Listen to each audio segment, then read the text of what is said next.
कालितारा षोडशी भुवनेश्वरी समन्विते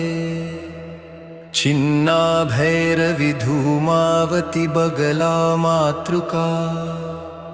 मातंगी कमलायुक्ते देवी त्वां प्रणमाम्यहम्